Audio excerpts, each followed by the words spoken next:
Areas of concern are those locations that have been designated around the Great Lakes that are identified as basically being sort of the most polluted, the most contaminated areas that needed attention, more specifically as a priority under our agreement with Canada. We are keeping our fingers crossed, but we expect to complete all cleanup and restoration actions necessary for delisting at 4 additional areas of concern by the end of 2016. The areas of concern were first designated back in 1987.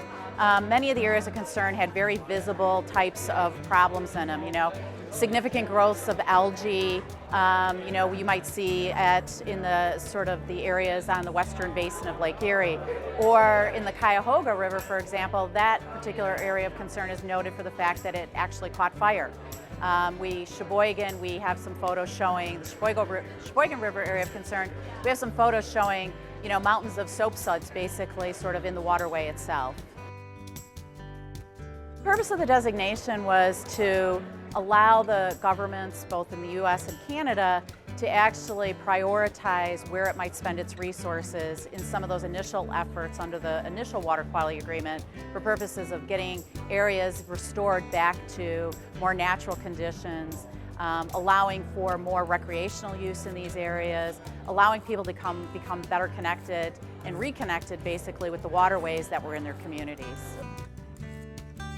In the early days, right after the designations were made in 1987, a lot of work was done by both U.S. and Canada's regulatory programs to address some of the more, really obvious things that people would see in the waterways. And now we're working on true restoration, where we're actually dealing with some of the legacy contamination that exists in some of these areas of concern because, industry utilized the waterways heavily, basically to transport goods. They used it as part of their manufacturing process.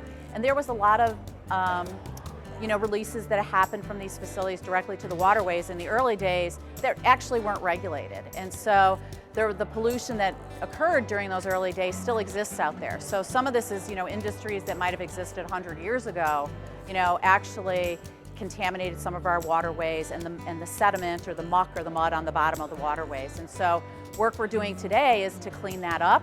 As well as, we are trying to address issues like loss of habitat in some of these areas because, urbanized areas, growth of, buildings, things of that nature have resulted in habitat actually being lost. So there's, a loss of diversity in both the fish and the wildlife populations that you might see in these communities as well. Here's an example on the St. Clair River where artificial spawning reefs were recently built to restore the natural spawning habitat and enhance reproductive success in the wild. I think that, we've been able to achieve somewhat of an accelerated pace on the U.S. side of the border for our areas of concern. We have gotten what I would call a tremendous shot in the arm by what's called the Great Lakes Restoration Initiative, which was launched in 2010 and has provided a significant amount of funding that has allowed us to move more projects forward simultaneously in multiple AOCs than we ever were in the past. The water in many of our Great Lakes cities is critical to sort of both their sort of the well-being of the community itself, both from an economic, cultural, sort of a just connection perspective.